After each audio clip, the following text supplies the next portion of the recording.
Dear friend, आप लोगों का स्वागत है हमारे चैनल पर।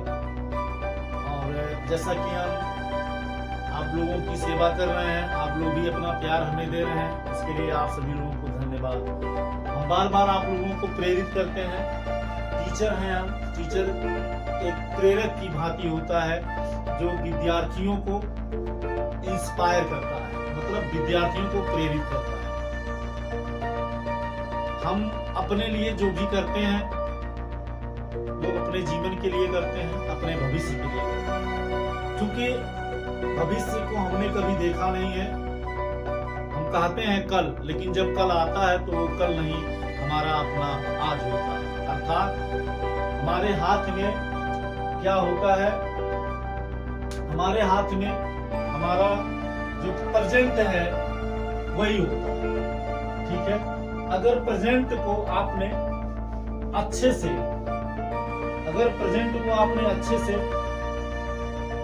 कर लिया अपने बस में, हमारा क्या है, वर्तमान जो है यही हमारा है। अगर वर्तमान पर आपने फोकस किया, प्रेजेंट पे आपने फोकस किया, तो आपका जो फ्यूचर होगा, जो आपका भविष्य होगा वो अच्छा होगा। राइटिंग पूरा है तो उसके लिए भाई खेद है। फिर भी उससे क्या मतलब होता है, कहते हैं ना कि अगर आपको किसी कला में आप माहिर हैं, आपके पास कोई जानकारी है, किसी कला की जानकारी है, तो स्थान से क्या मतलब है। चाहे आपको हारमोनियम बजाना आता है तो आप हारमोनियम मतलब बाहर भी बजा सकते हैं, घर में भी बजा सकते हैं। आपको सिर्फ समझना है हम कहना क्या चाहते हैं। वर्तमान आपका है, अगर वर्तमान को आपने अच्छा बना लिया तो भविष्य आपका अपने आप अच्छा बनेगा। जैसे मान लो आज इस समय गेहूं की बुआई चल रही है। क्या चल रही है? गेहूं की बुआई। जिसने आज गेहूं की बुआई की है वो कल गेहूं की कटाई करेगा। अब आप सोचोगे, कुछ लोग, हमारे मित्र लोग ऐसे भी होंगे जो सोचेंगे हो कि कहीं मतलब पत्थर पड़ जाए। तब देखो, निगेटिव थॉट तो अपने दिमाग में रखना ही नहीं है। नकारात्मक सोच, हमारी जो नकारात्मक सोच होती है, निगेटिव थॉट जिसको बोलते हैं, जो हमारी नकारात्मक सोच होती है, ठीक है ना, जो हमारी नकारात्मक सोच होती है, ये क्या करती है, ये हमारे ग्रोथ पर क्या करता है, ब्रेक लगा देता है। ठीक है ना। अब आप ये सोचो, तो एक दिन तो मरना है तो फिर पढ़े क्यों? क्या मतलब इस बात का? कोई मतलब नहीं। ठीक है ना। बस इतना आप समझो कि आज जो गेहूं की बुआई कर रहे हैं वो अप्रैल में कटाई करेंगे, और जो आज गेहूं की बुआई नहीं किए हैं वो अप्रैल में गेहूं की कटाई नहीं कर पाएंगे। मेरे कहने का मतलब यही है, स्पष्ट है कि आज वर्तमान आपका है। अगर आपने इसे अच्छे से देखा, समझा, परखा, बूझा, तो भविष्य आपका होगा, बेहतर होगा, उज्जवल होगा और मस्त होगा। अब अगर आप अपने भाग्य के भरोसे बैठे रहेंगे तो ठीक नहीं है। हम ये नहीं कहते हैं कि भाग्य का हमारे जीवन में महत्व नहीं है, बिल्कुल है। भाग्य का तो महत्व है ही, लेकिन भाग्य बनता कैसे है? कर्म से। अगर आप कर्मशील हैं, कर्मठी हैं, तो भाग्य आपका बनेगा। अगर भाग्य आपका कम है तब भी बनेगा। मार्कंडे का नाम आपने सुना होगा। उनकी मृत्यु आ गई थी, वो भगवान शंकर के शिवलिंग से जाकर लिपट गए, और जब यम ने फांस फेंका तो भगवान शंकर प्रकट हो गए। कैसे? उनको अभयदान दे दिया, अपनी उम्र दे दी। कैसे? मार्कंडे के कर्मों के द्वारा। तो अगर आपका कर्म सही है, इतिहास के पन्नों में जाइए, हिस्ट्री इसीलिए हम तो बार बार कहते हैं भाई, बड़ा इंटरेस्टेड सब्जेक्ट है हिस्ट्री तो पढ़ाया ही इसीलिए जाता है। कभी समय मिले तो हिस्ट्री को पढ़िए, बड़े बड़े महापुरुषों के बारे में पढ़िए, कबीरदास, रैदास, तुलसीदास, मीरा,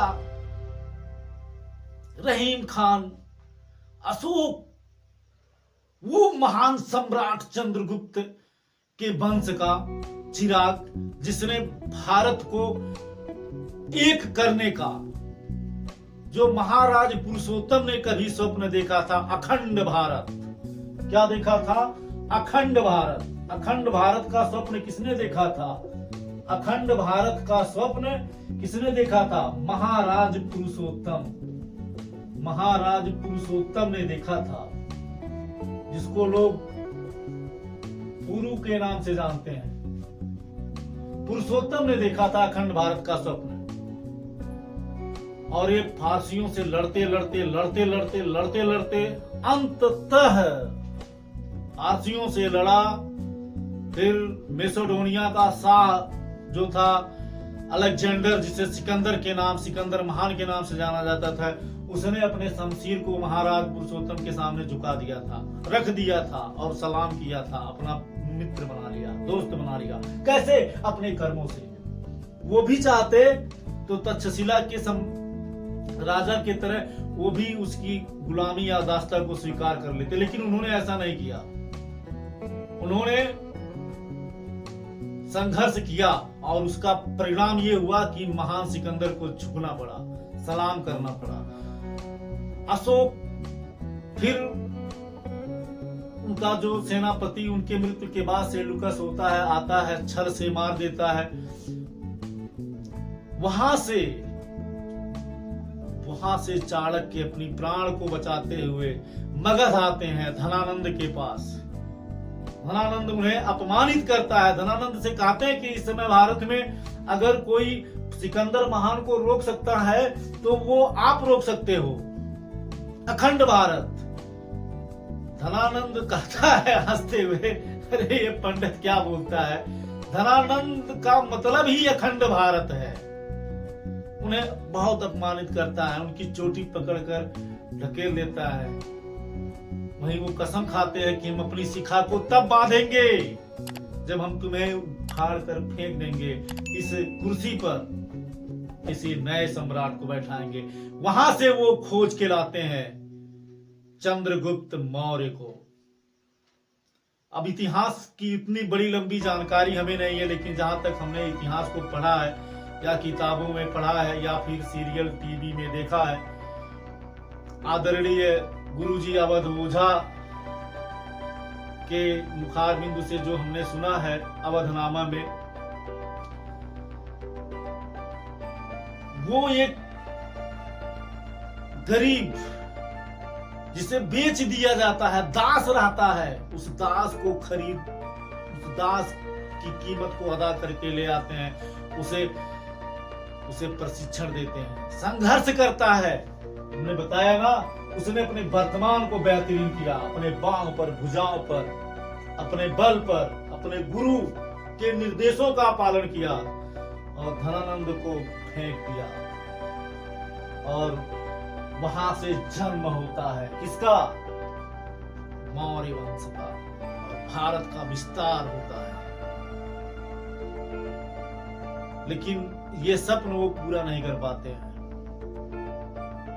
बिंदुसार का, उनका लड़का बिंदुसार का लड़का होता है, लेकिन मौर्य साम्राज्य धीरे धीरे बढ़ता है। वैसे तो उनके ढेर सारे लड़के रहते हैं, उन्हीं में से एक होता है अशोक,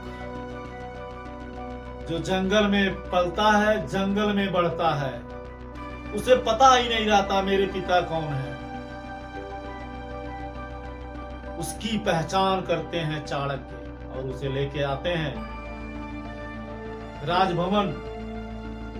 वहां वह नौकर की हैसियत से रहता है। धीरे धीरे उसे प्रशिक्षण देते हैं और समय आने पर बिंदुसार से परिचय करवाते हैं, महाराज ये आपका योग्य लड़का है जो आपके सिंहासन पर बैठने लायक है। और वह अपने कृत्यों से, अपने कर्मों से, अपने हौसलों से सिंहासन पर बैठता है, अखंड भारत का निर्माण करता है। तो मित्रों, हमारा काम है कि हम आपको इंस्पायर करें, प्रेरित करें, भाग्य भरोसे ना बैठें, अपने कर्मों को कीजिए, फल आपको मिलेगा, 100% मिलेगा। आज नहीं तो कल मिलेगा, लेकिन मिलेगा। कहते हैं ईश्वर के यहाँ देर है लेकिन अंधेर नहीं है। तो इसी के साथ आप सभी लोगों को ढेर सारी शुभकामनाएं। Thank you so much. जय हिंद।